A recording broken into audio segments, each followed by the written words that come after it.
इंधन दरवाढीचा शेतीमालाला दुहेरी फटका. मालवाहतूक ठप्प झाल्याने धुळ्यात टॉमॅटोचे भाव कोसळले.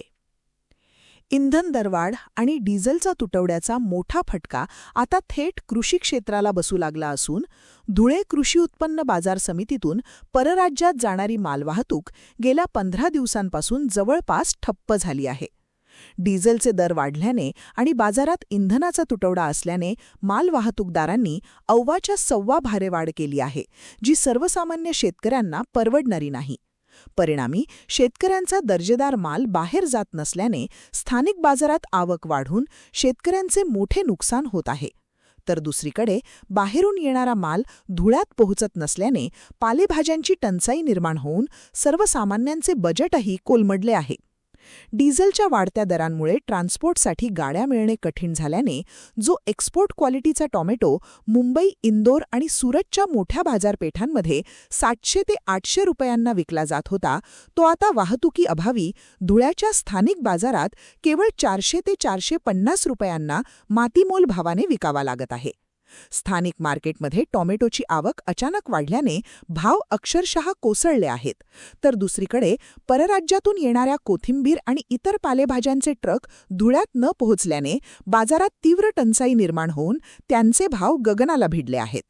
थोडक्यात सांगायचे तर एकीकडे शेतकरी वाहतूक कोंडीमुळे आपला माल कवडीमोल भावाने विकून आर्थिक संकटात सापडला आहे, तर दुसरीकडे महागड्या भाज्यांमुळे सामान्य नागरिकही त्रस्त झाला असून प्रशासनाने या इंधन आणि वाहतुकीच्या दुहेरी संकटावर तातडीने तोडगा काढण्याची नितांत आवश्यकता आहे.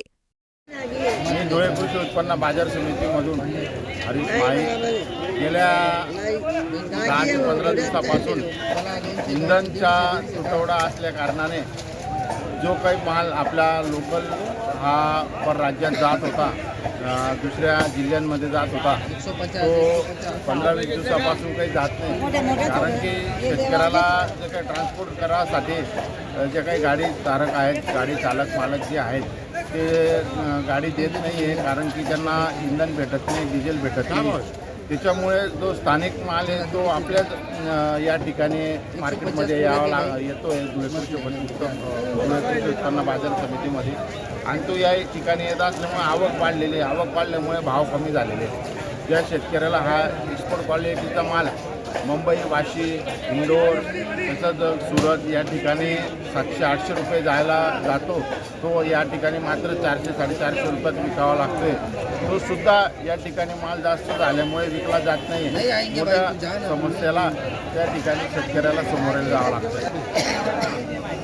आणि काही ठिकाणी माल जो काही परराज्यातला आपल्या इथं येतो, तो माल या ठिकाणी येत नसल्यामुळे काही कोथिंबीर असेल, त्याच्यानंतर बाकीचा जो काही माल असेल त्याला प्रचंड या ठिकाणी मागणी वाढलेली, तिथं भावही गगनाला भिडलेले आहेत. ते परवडण्यावर सर्वसामान्य नागरिकांना ते परवडणारे नाही. तर त्याच्या तुटवड्याचा मोठा समस्येला शेतकरी तोंड देत आहे.